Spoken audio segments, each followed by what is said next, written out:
Good morning. It's good to see you all today. Well,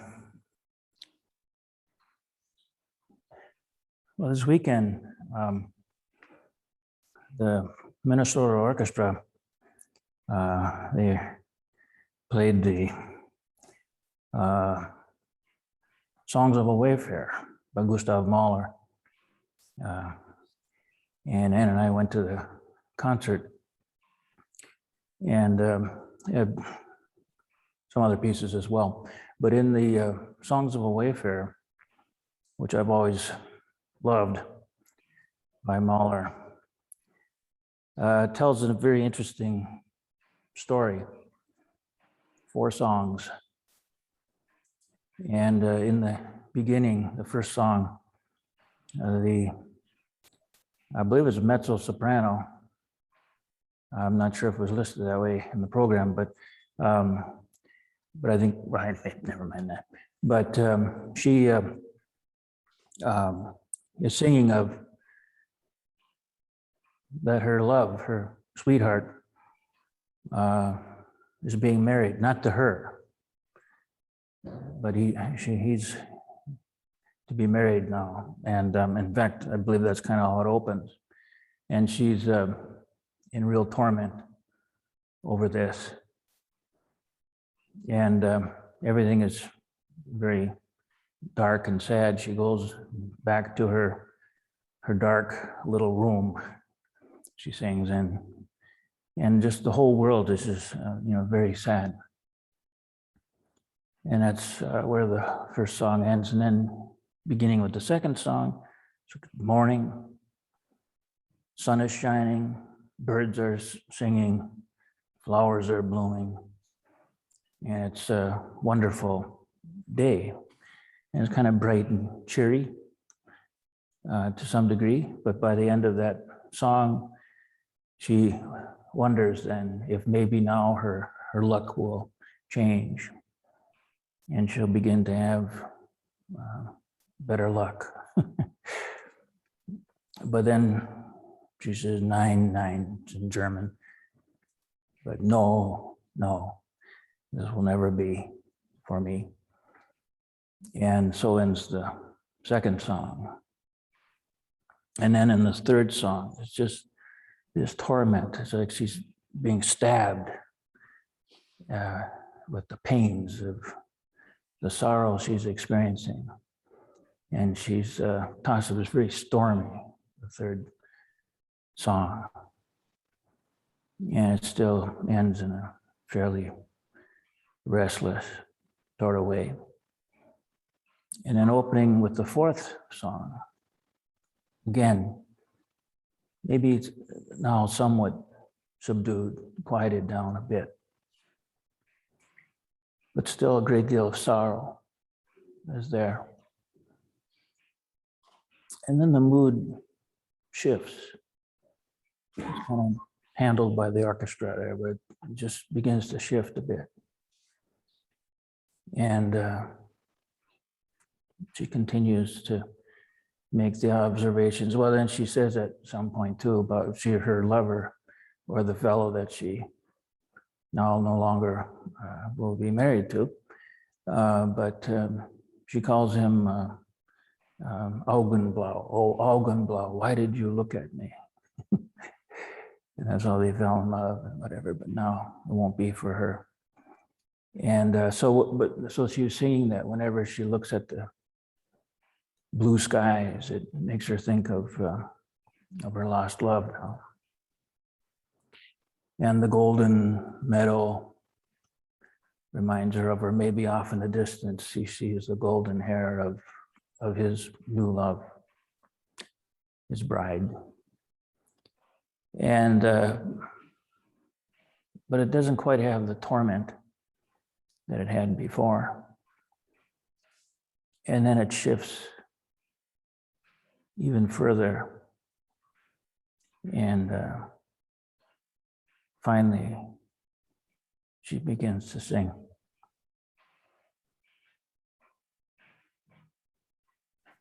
If I can keep myself together here.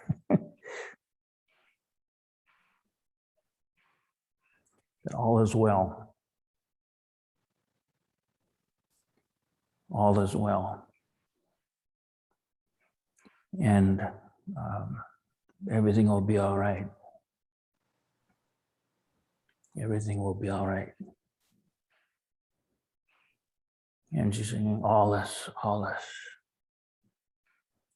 Das Lieb, das Leid, das Welt, das Traum.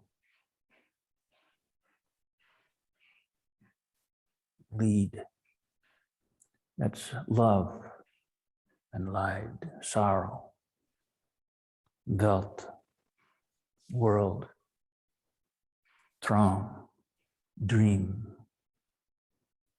All is well. And that's how it ends. It ends with the word Traum, dream. And it's interesting. I hadn't listened to this music for quite a long time. I really loved Mahler in my youth and listened to all of his music quite a bit. I hadn't really heard this piece in a while. I'm coming back to it now and looking at the words. And just feeling the way Mahler brings out this intense feeling that's throughout the pieces in the music. It's just an amazing piece, really. But I didn't really quite appreciate, so it starts out the difficulty she's feeling. And then the next morning, feeling better. Maybe things will change. But then she falls back into her dark thinking. It becomes very stormy, painful. But when she had that lighter moment, she was looking at, there's the sun and the birds and the flowers. She falls back into her, but it won't be this way for me. And she's back into feeling this intense pain and sorrow. And just the upheavals of her emotions and sadness and all of that. And still coming into the fourth, but maybe now somewhat subdued. But then it really breaks away. And she's singing it all is right. And in that first time where she kind of cheered up a bit, she was noting the world around her, not quite so dwelling on her own sorrow. It's cheering up a bit. But then she goes back into the sorrow. But now, at the end, she really comes out of it. That all is well. Before, when she cheered up, and she slipped back into it, it was like it was a contrast with this sorrowful pain she's feeling in her life. But now, in the end, it's not, the second one is rather uplifting and cheery. The second one now, it's different. And it's settled. And she's recognizing that all is well. And this is including, there's love, and then there's sorrow. The world at large contains this love and sorrow. And it's all as if dream or in a dream. We might have some sorrowful, painful experiences, but we can awaken, from that. And but I think the real thing to note here is that in both cases where she settled down, one not in a lasting kind of way, because she was sort of contrasting it with her time of pain and sorrow, her thoughts that bring her pain and sorrow. But now it's like it's including the whole world, including both love and sorrow. All is well. And all as if as in a dream, where we can awaken from this. But it's getting outside of herself, forgetting herself, letting all of that drop away, where she finds some solace and some peace and calmness of mind and a large expanding mind that's embracing everything. And it's like finding at last maybe a real ending to this otherwise very restless state, though the music itself kind of leaves you just wondering how that is. I'll leave that to you. You can listen to how Mahler treats that, but it has a very remarkable ending, I think. But this, now if I can find where I'm going here, here we are. I was thinking about talking on something along those lines even before I went to the concert the other night. But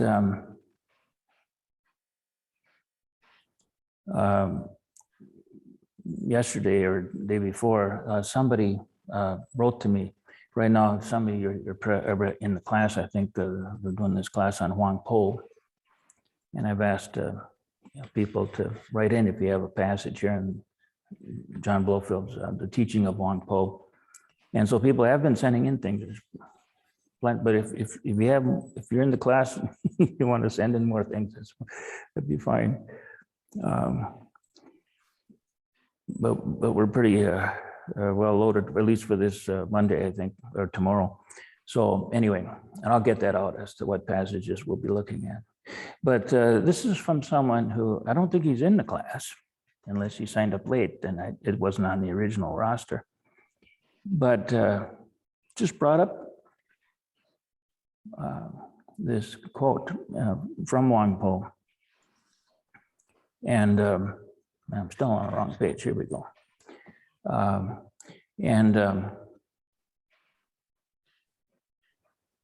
I thought, I wrote back to him, I said, I might use this in a class. I just mentioned that we have this class and I might use it.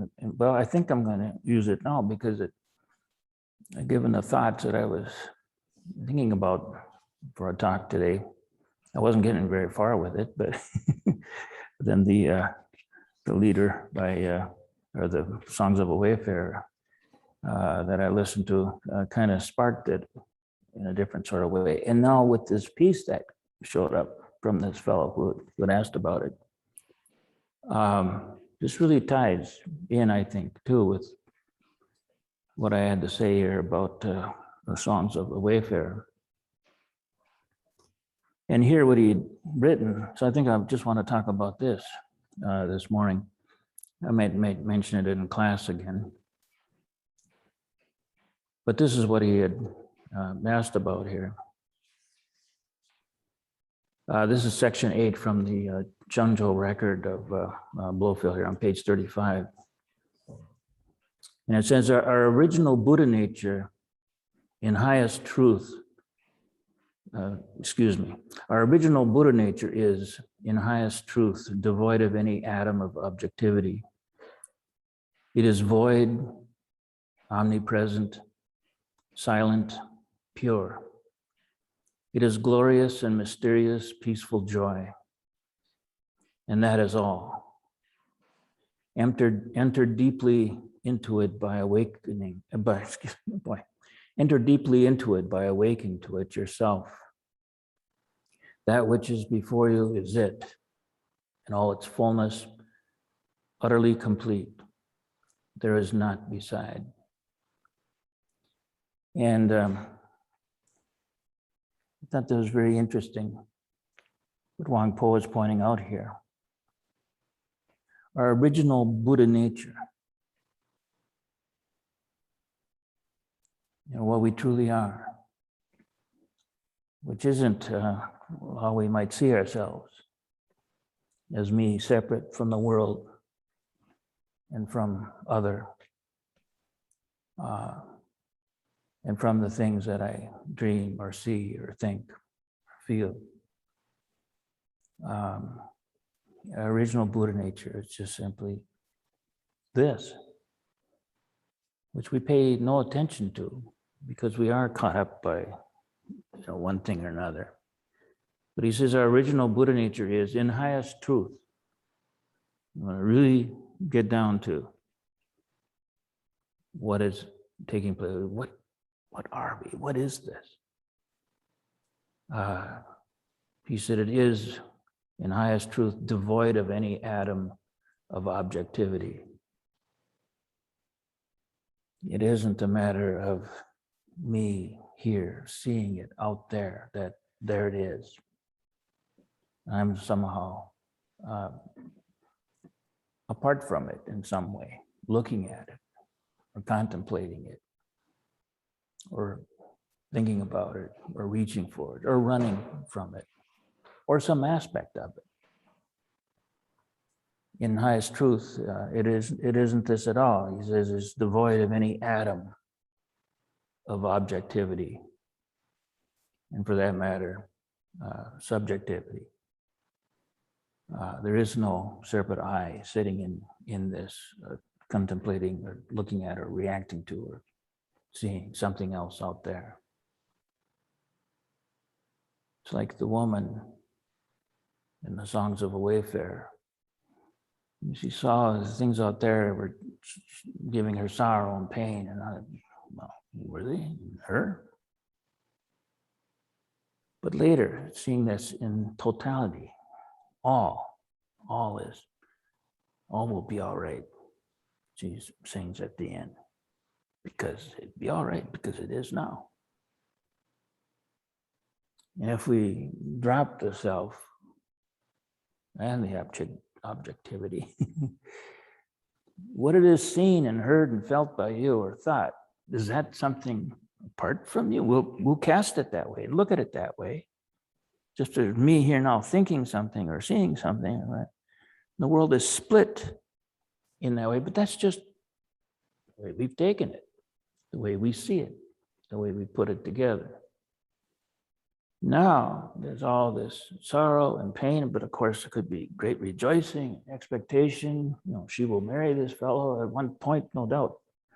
That's what she was thinking and being very happy and elated by all of that, only to be, crushed and dashed later in all her hopes and dreams.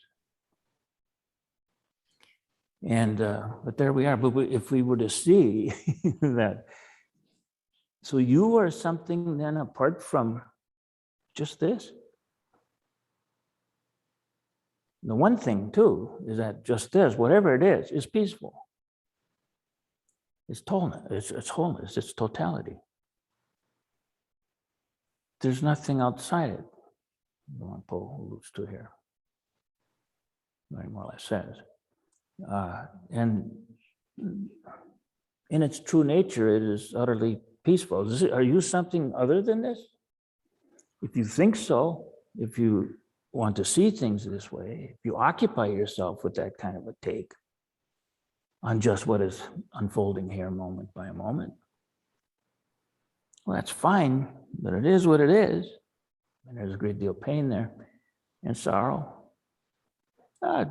Joy too, temporarily here and there, it shows up and then goes. And then there's followed by. But without losing any of this, we can realize that it is devoid of any atom of objectivity, he says. This is our original nature. He says our, but of course, then it kind of puts it into, we're using language, speech that sort of sets us off from things. Yeah, language kind of forces this from us.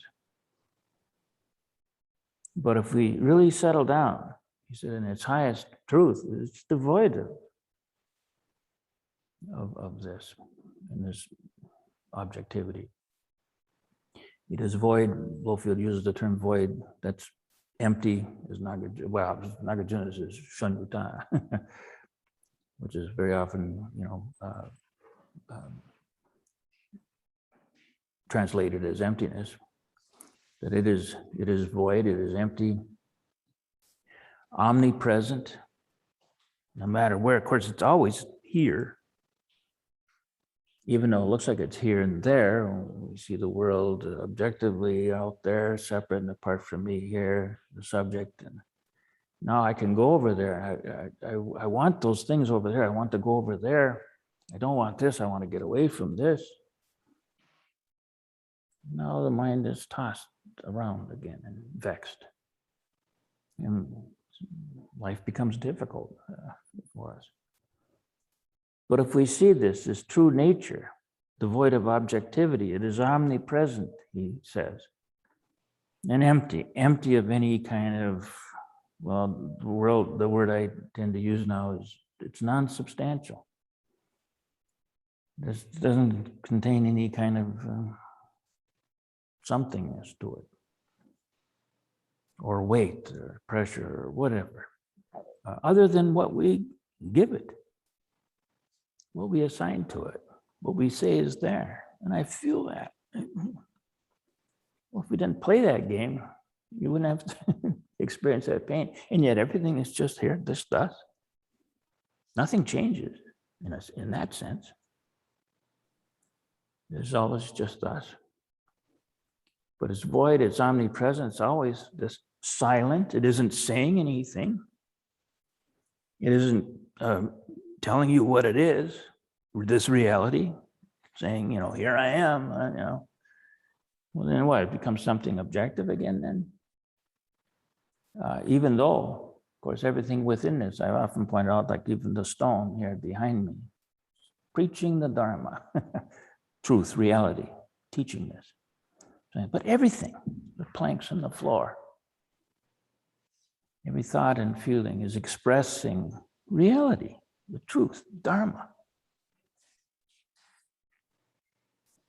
And there's nothing but this.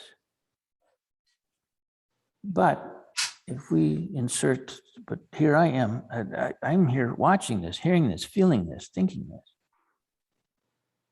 Yeah, if you interpret it that way, you see it that way, you feel it that way. But you try to defend that. And we take you through many different ways of accounting for all of this here in our teachings, point these things out. You won't find anything there that holds up that view of, well, here I am. Taking in all of that out there. It's pretty hard to defend that ultimately. It really can't be done, I don't think. Yeah, I've yet to see it. If you have something for me, let me know. But it's silent and it's pure. It's just this, just us. It's not something else mixed in there with it. And then he says, it is glorious and mysterious, peaceful. It is glorious and mysterious, peaceful joy. Yeah. Well, I would say, yeah, it's glorious if you compare it to things. But if we're talking about just this in totality, what's to compare it to? It's glorious. It's shabby. It's what? Is there anything to compare? And then also we say mysterious, and this is the one that really catches us. Maybe not so much the glorious stuff. Maybe we're not thinking so much in those terms. But we do, in quiet, settled moments, maybe we settle down here and we might begin to notice that, this seems a pretty mysterious place here where we are. What's going on? How did we get here? Where are we going? What is this all about? And sometimes that can be a kind of a wonderful, exhilarating feeling. Other times it can be maybe a little spooky, scary, but it is certainly kind of puzzling. And we can spend time there looking at that and sinking ever deeper into it and begin to really puzzle as to what is this? Even to the point where we ask, why is it this and not nothingness? What? And of course, that can seem kind of vexing at times. But the problem is, and this is what we don't recognize, the reason we will even think this or feel this way, and I'm well acquainted with it. In my younger days, I spent quite a bit of time just exploring this, feeling it, noticing it, asking about it in my own mind, and maybe in others, in books and things as well. So I'm quite familiar with this feeling that this is all a mystery. Or we might attribute it to some, omnipotent power of some kind that maybe created it or made it or whatever. And I mean, maybe that gives us a little comfort that at least somebody's in charge of something. There's got to be the work of something or someone. But just stay with it, stay with it. You notice that, well, that's just an idea that you got there. Maybe it's a comforting one, maybe not. What is this then? What is this? And then it seems kind of mysterious here. He says, so it's glory. Well, sure, this is grand, this life here, all of this, rather somewhat, you could say glorious. Yeah, well, compared to any little thing within it, perhaps. And it's mysterious. Yeah, well, if you didn't ask the question, or it's not so bad asking the question, that's okay. Ask the questions. What is it? But it's when you're actually seriously looking for an answer. And you might even come up with one, or you'll be handed one that other people have worked out for you ahead of time and all that, but you're still going to be left with mystery. What is this? That question never gets answered. What we miss by we continue to seek out something, and we miss the fact that you don't need to answer this question. You can't answer it, but it's sort of a bogus question. It's a flat earth question. It comes from the fact that we feel like, well, here I am, and we're seeing this objectively out there, and I want to know about this, and I even seem to be kind of a part of it here. And we just remain caught. We can dismiss it all, like, oh, this is nonsense, and so we kind of dismiss it in disgust. Actually, that's probably not too bad, because at least you won't be busying yourself with something that doesn't really need that much attention, other than just to notice it, though. That this seems to be kind of a mysterious thing here, but through that, we might begin to realize why. Well, it's because of our grasping and insisting and wanting to put something there. And it's because of our strong conviction that I am here, that I am. And then there's all of that out there. But we don't notice that it's all devoid of any atom of objectivity here. So when he says here, it's glorious and mysteriously mysterious peaceful joy, I think it's just enough to say it is peaceful joy. And akin to what the mezzo-soprano came to at the end, that everything is all right. Not as a wishful view, like, oh, I wish, I hope.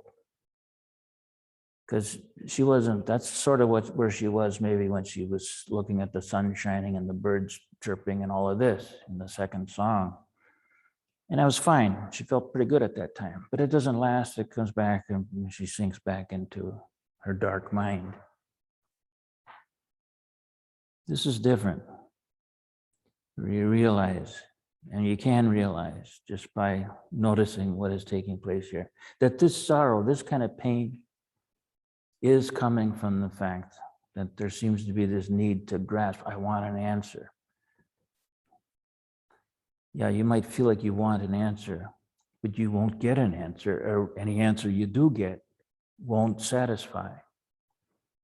Maybe temporarily, seems okay, but in the end, if you continue to watch your mind, you'll see in the deeper recesses of your mind, if I can use that kind of an image, I don't know. There's still disturbance there, disease. It is possible to see through all of this and to realize that all is all right. And even including the sorrow and the love and the world as a whole and dream. So he says, it is glorious and mysterious, but I would just say it is peaceful joy, and that is all.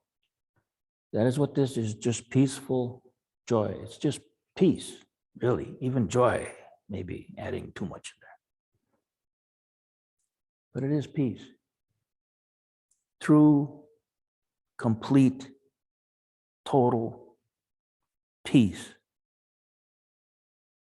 that your mind, so you don't keep holding it as your mind, my mind, something like that, just tuning into just this.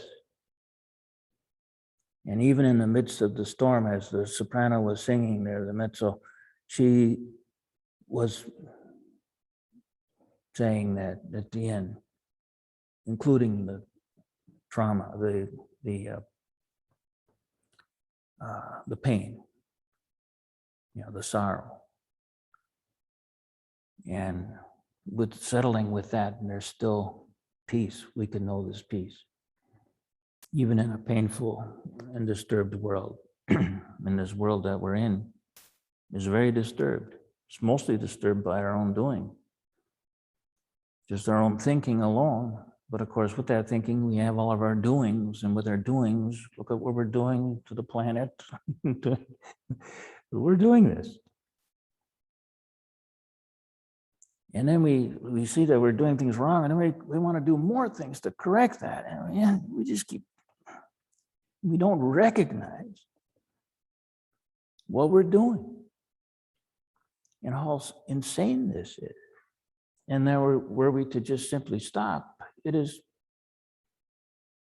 just peaceful joy. It's just peacefulness. Peacefulness is there. If you stop swatting the surface of the water will settle out. That's its nature. This is your true nature. This is the nature of everything in totality. And out of this comes all the beautiful things that she became so happy about in the second song, the sunshine and the birds and the flowers. But of course, she didn't accept it then. She didn't see it. She didn't recognize that. But also the sadness. That's there too. It can all be enjoyed and taken in and fully understood without any sense that we have to, shut something down or put it away or get something else. All of this. Maybe you say, well, even if I were to do that, but still the world is out there. Well, that's what you're saying, yes. The world is out there, cranking away all this pain and sorrow. I got to get out there and do something. That's how you create it.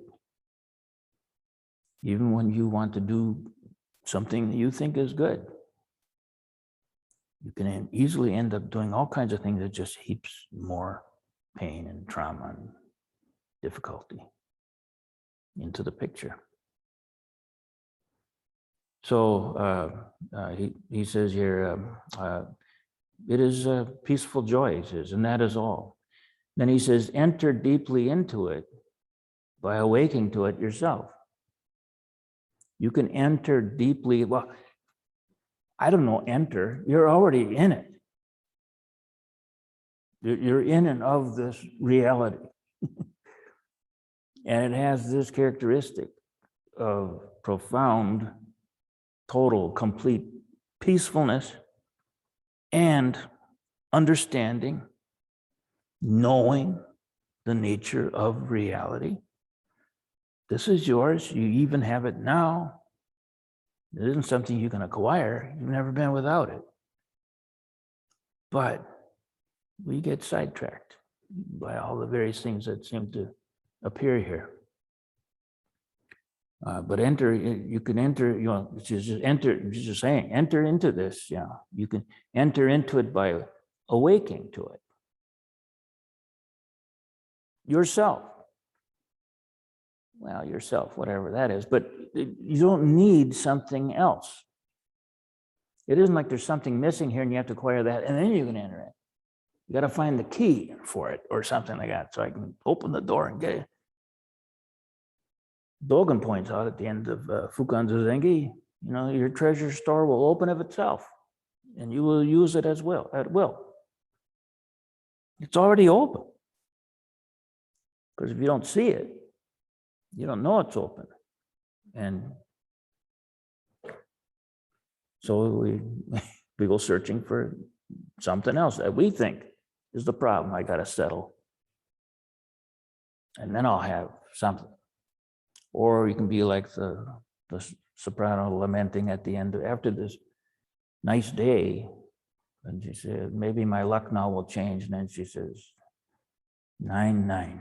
No, not for this won't happen to me. I remember feeling something like that as a young person when I had cancer, pretty bad situation, stage 4 non-Hodgkin's lymphoma at a time when there wasn't much way to treat it, except something newly came along just in time for me to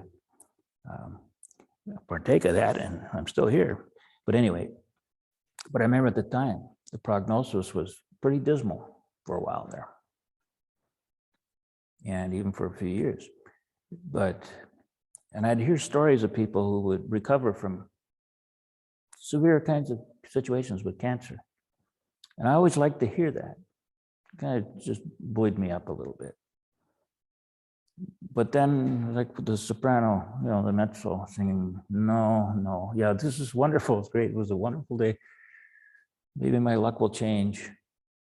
But no, this won't happen to me. And I can remember, I was only 32 years old when I found out I had cancer. And with a pretty dismal prognosis.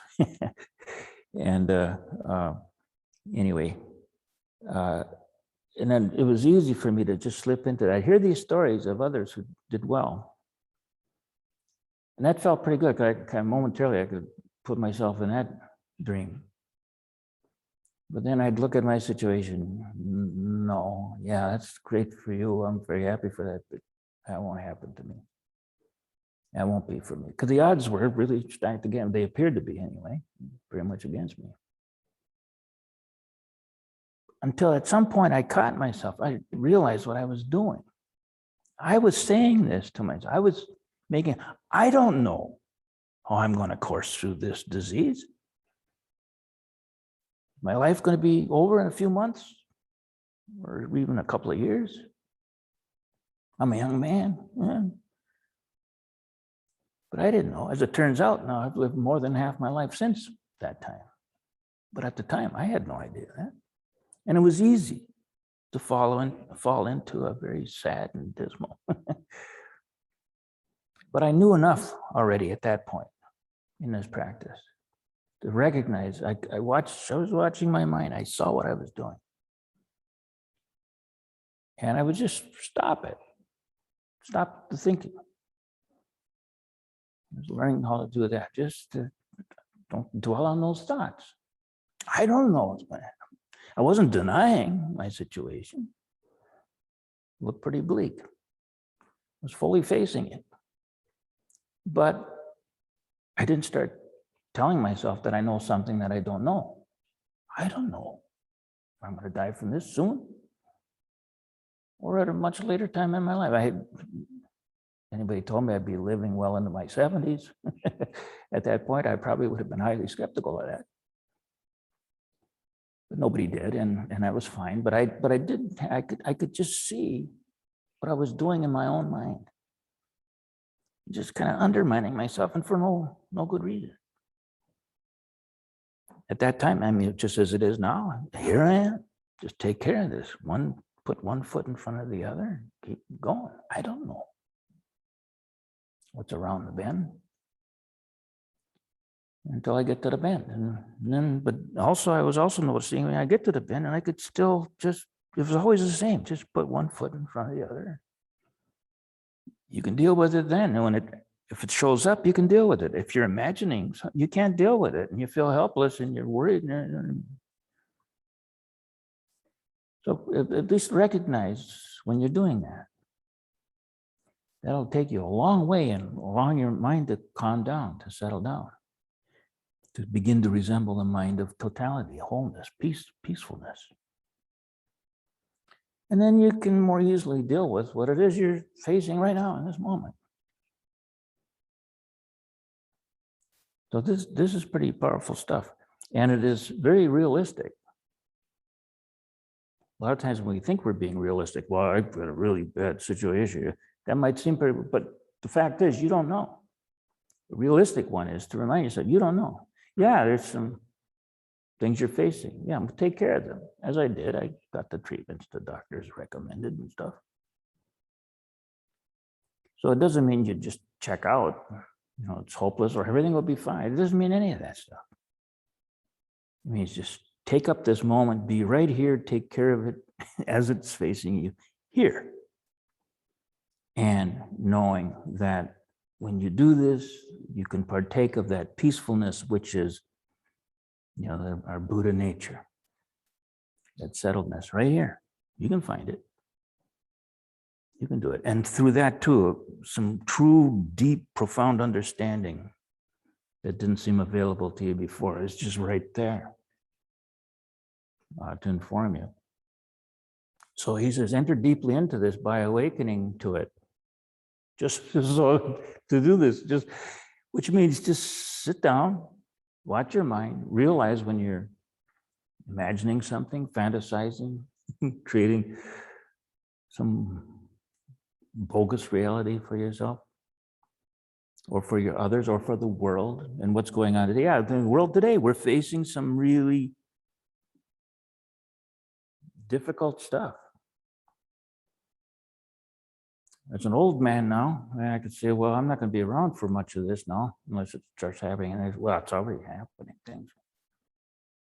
And you younger folks, I'm concerned for you, but I'm telling you, this is what you can do, because you might very much be facing something more than us older ones now, probably even dreamed possible. Many of us, though I know it can get pretty bad. But you can find this spacious mind, even in the midst of whatever's happening around you, or to you personally, or something like that. That's where you want to go. Find that place. It's not find. You don't have to go searching for it because it's already here. But just realize this and bring yourself back to it. Watch your mind. Realize when you're running off, basically into insanity. Bring yourself back here. Then you can deal with this moment, whatever it's coughing up for you in this moment. If you're here, you can deal with it. And of course, even though you are here, yeah, but if in your mind you're running around, well, effectively you're not here. Just recognize what you're doing, stop that, and you'll realize you're here. Now you can deal with it. It's very simple. I'd say just trust it. And you have to exercise that a bit so you kind of know what to do. Stay with it. Otherwise, we'll spin it off and then we never think about that again. You have to come back, maybe hear another talk like this or something. I don't know. You have to take care of this. You have to take it up. And it really is kind of life and death, you know. Like what I was facing, it was in my face. The cancer thing, I couldn't ignore it. But unless it's really right up here like that, we can kind of ignore it, and we do. And we keep playing around, and we try to put things together to make so that this happen, or I'll feel better if we just did it this way or whatever. Stop all that. That's that's the mezzo soprano. 9-9. This will not be for me. I mean, my luck won't change. Well, anyway. So he says, but you enter into this by waking up, basically, is what he's saying here. And then he says, that which is before you, right here, right now, this right here, this is it. This is it in all its fullness, utterly complete, he says. This is it. Wake up. And you're lucky, we're all lucky, because it's just a matter if we remember this, this is it. It's always just us here, no matter what the circumstances. And this is where you can deal with it, and you can deal with it by not trying to control it, just thoroughly see it for what it is. The mezzo soprano saying, yeah, both the love and the sorrow and the world and dream. It is all as if in a dream. And then he says, there's not beside, he says. Wang Po here. So this is it. It's entirely complete. And there is not beside. Actually, this isn't really what I was going to talk on this morning. I was going to talk on the rest of what he says in this section, but which is really quite interesting. I'll just read a little bit more. Maybe I won't say too much though. But I thought most of my remarks would be, but he says, even if you go through all of the stages of a bodhisattva's progress toward Buddhahood, okay, you want to really work toward enlightenment, you sit, practice, and you go through all the stages of a bodhisattva's progress toward, you can read all about that, the stages of a bodhisattva. One by one, you go through these stages. When at last, in a single flash, you attain full realization, you will only be realizing the Buddha nature which has been with you all the time. And by all the foregoing stages, you will have added nothing. You have added to it nothing at all, he says. Okay. Well, there's quite a bit to be said there. But that's a nice, I probably should end it here, but that's maybe kind of a nice ending to what it is that was stirring up, what he was stirring up here before. So you can go through all these stages and work hard, and you take up this practice in the wrong way. I'm going to sit, I'm going to come, maybe I'll do these sins here, which I hope we could get started again. There's interruption from the COVID, but sins or not, or daily state, but you're going to work hard at this. And then maybe you can find this mind and all that. No, nonsense. So Dogen says in the Fukanza Zengi, if you want to attain suchness, just this right here, this. Realize this, awaken to the, I don't want to use the word be, but it's just this. What do you think you are? Are you something different than that? If you want to realize this, then he says, then practice this. Suchness is the word he's using, coming from Sanskrit. But suchness, if you want to realize suchness, then practice suchness without delay. You don't have to go through all of this clamoring and struggling and the stages of the bodhisattva and all. Those kinds of teachings, they're fine. They might be helpful to kind of stir minds in a general direction or something. But pretty quickly you have to start to read, there aren't any stages to this. You're not climbing a ladder, going from one rung to the next.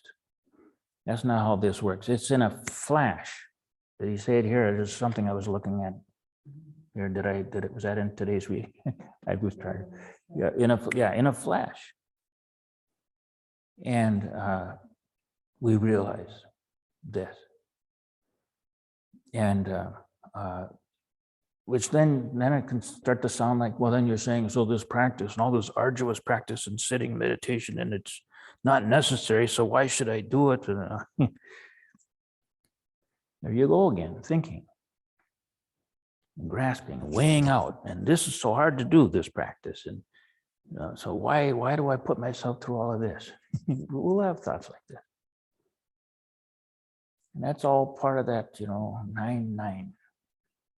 This awakening won't be for me. Just stop your thinking. Stop all of this.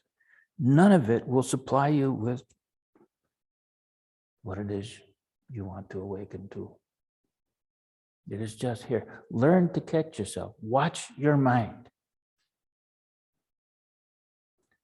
I learned that lesson pretty early. Watch your mind. But I had help from my mother, who never studied any of this stuff or practiced it. She was a very good Christian. And I would say lived a very good Christian life. Truly, honestly, a very decent and wise woman. I was very lucky to have her as a mother. But I remember as a little boy when she'd scold me when I'm misbehaving or whatever. And she would just say, look at yourself. She wouldn't characterize what I was doing or saying, or, that was bad or that I was bad or anything. But she's just, I was getting out of hand. I was getting, throwing a fit or getting fussy or getting mad or what, throwing my toys around. I don't know. But she'd kind of just try to help me get a little settled. And then she'd say, look at yourself. That's all she'd say. She wouldn't characterize it. I mean, I guess she trusted it. I could see what I was doing. So I might have been lucky in that way. Because later in life, then taking up this way, maybe it was something that I was accustomed to coming back to. Right? Take a look at what I'm doing, what I'm thinking, what I'm feeling, the judgment I might be throwing out there, whatever. Just look at that. Look at that. And it's really a matter of, this whole thing is just a matter of awareness. You don't have to do something about it particularly, necessarily. Maybe you do. If you've actually broken something or whatever, then maybe fix it or make amends or something. But apart from that, it's mainly wake up. Pretty much all the misery and anxiety and whatever it is that we create for what is it, we might think it's something being put upon us. It's right here. You're in total control. If you just gather yourself, bring yourself back here, look at your own mind. Who's going to drop it if not you? But you can only drop it if you see it. See what you're doing. See what this means, being caught up in this way. You don't have to do this. You don't have to. You can drop it. If as a species and what we're doing around the world and all that, most of what we do, if we could just drop it and just do the things that we need to do to nurture each other and to help each other and the planet. But first we have to come to this, wake up. Very simple. And it's life and death, and there's no fooling around with it. Anyway, boy, I've used up the whole hour. Maybe I better stop. But we have a couple of minutes. Any questions? Anybody out there in Zoom land? Oh yeah, Mary. Sometimes, my mind spins out of control. There's no question about it. And I notice that, and I can come back, but it comes back and it comes back and it comes back and it comes back. Yeah. Well, but it can only come back if it wanders off. So you can. But it's disturbing. Oh, the disturbance comes back. Oh, okay. But that's just your thinking again. It's not, stop thinking of it as the thing out there coming back to me and vexing me. Thoughts keep coming up. Thoughts keep coming up. Yeah. Yeah, they do. Notice that. It's like when I had my cancer, I remember going over to the center there and sitting in the evening. I remember, well, one evening in particular. It was interesting as I sat there, facing the wall, and it was the worry. Suddenly I just kind of seeing my situation. And it was like, no hope, I'm going to die pretty soon. And it would just, and then I'd realize what I was doing, and I could settle a bit. And pretty soon it just starts coming back. Yeah, and it did that for a while. But after a while too, if you really just stay with it, you start to realize, I'm doing this. I'm just like, I'm inviting it back. Partly because I'm upset by it. I don't want to have these thoughts. I want to, I'm trying to instruct you thoughts to stay away. I don't, and so we start fighting with it. Just see what's happening there. And be patient. I dealt with that for quite some time, with just watching my mind. And even after I knew pretty well what was going on here and all of that, but I still had to deal with it. It isn't like, oh, now I get it and everything drops away and I never have a worrisome thought take over. I mean, even now, 50 something years later, whatever it is. And it still happens. I mean, but it usually doesn't get too far with me before I realize. But that's what it is. It isn't like, well, these thoughts come back, or whatever it is comes back. Yeah, it will. Yeah. But that's Kagiri used to describe like this. Zazen is nothing more than you watch your mind, you bring yourself right here, you're sitting, kind of eliminated a lot going on in your environment. If you can, if you can't, well, so be it. But kind of minimize the activity around you and all of that. Of course, there's the business of your mind. Maybe you can settle that out too. But even though you do, pretty soon your mind goes off and you bring it back. Your mind goes off, you bring it back, your mind goes off. And he said, this is what Zazen is. Your mind runs off. When you notice it, you bring it back. And at first it just runs off. It's always running off. It's just, you almost never bring it back. And when you do, you get it here for a couple of seconds, you're off on time. And it could be a horrible thought. It could be a joyous thought. It could be any number of things, But you just start to watch it. Get very familiar with your own mind and the carrying on of your own mind. And your mind will begin to behave. It will begin to settle down. You can still experience the joy and the sorrow. You don't throw any of that back, but none of this eats you up or kills you or something like that. You feel it, but then and you can really feel the pain and the sorrow when it hits. Even when, I'll confess, the other night in the auditorium there's the mezzo soprano was singing in the orchestra, and it was so beautiful, and the intensity of the film. I teared up. I felt. So we can still feel it. We don't become like a cold fish, and we don't feel anything. Yeah. So in a sense, we're not deprived of anything, but still, we don't have to be eaten up and devoured by it or obsessed or just constantly angry or seething underneath all, and all that stuff. That will eventually can just settle down. But the thing is, you need to watch your mind. That's all. And yeah, things will come back. But things don't come back to me in the way they used to. As a young man, I had a very violent temper. But I never hit anybody. I never struck out, in that way. I wasn't, but I remember I would just kind of blow up, so easily. I still have that tendency. I just have to, just watch myself a bit, Usually within a minute or so, I realize what I'm doing. I just have to laugh at myself for being so stupid, because I know better. But the frequency and the intensity of it all, it's not there anymore. I mean, as it once was. But that's gradually over time. You know, even after I really understood this, I still had to watch that because that was easy to happen. I could say, well, that's sort of my nature. That's how I am. And you know, but no, that's not it. I'm not any particular way. And if I'm careless, some of those old bad habits or whatever they were, would still come creeping back in. You know, the unhealthy ones. So, but if we're watching it, well, if you don't watch it, well, then you're going to be at their mercy. But if you just start to watch it, and you have to be honest with yourself,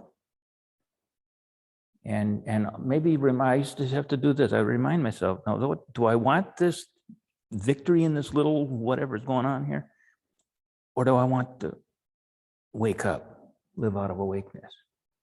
And when I'd remind myself of that, most of the time I want to be awake. And usually that works. Anyway, I have gone way over, so I better end it, but thank you. Thank you.